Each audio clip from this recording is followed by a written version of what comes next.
We now have more information about a detail in the case of Derek Chauvin and George Floyd. So now in some of the earlier reports, it was mentioned that they had worked at the same club together, and it turns out they had known each other.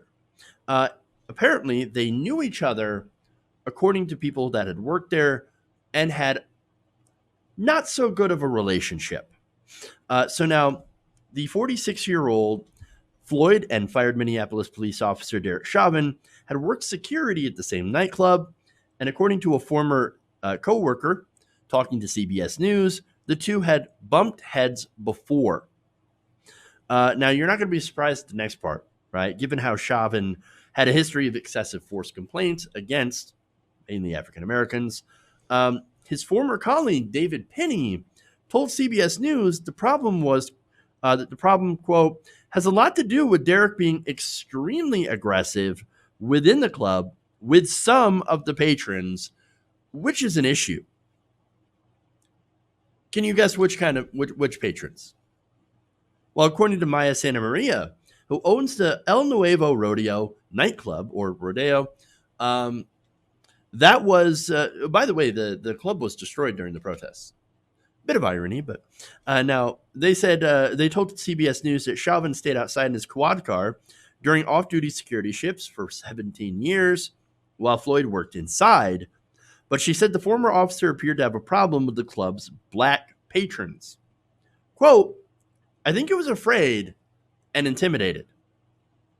Oh, he was afraid and intimidated of some of the black patrons. Shocked. Actually, I'm not really that shocked. Now, the question is, how well did Chauvin and Floyd know each other while they were working security? And, of course, the reason that question is really relevant now is because it can have a direct it could be a direct causation to the treatment of Floyd by Chauvin during that arrest. And so you could even get into bumping up the charges from murder 2 to murder 1 because there's a possibility that they knew each other, didn't like each other, that this could be considered premeditated. And so that's interesting, and that's really, really relevant.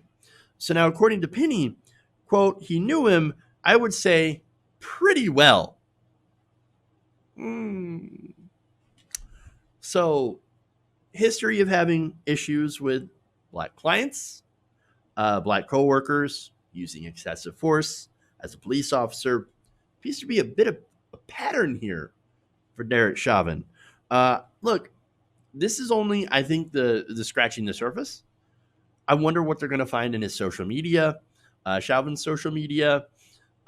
Look, Floyd's family says, yes, this is definitely personal.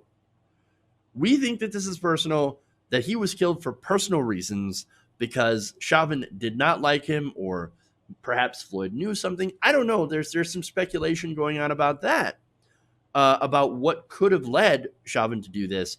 But I don't think it's a coincidence. And a lot of people are thinking the same thing now. And so we'll have to see what kind of, details that we can find about any relationship they might have had, or any, arguments or fights or anything like that they might have had in the years that they had worked together. We'll have to see.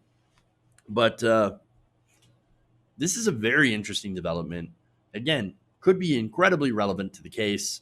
And as always, we need more details. Hey guys, hopefully you enjoyed that free video.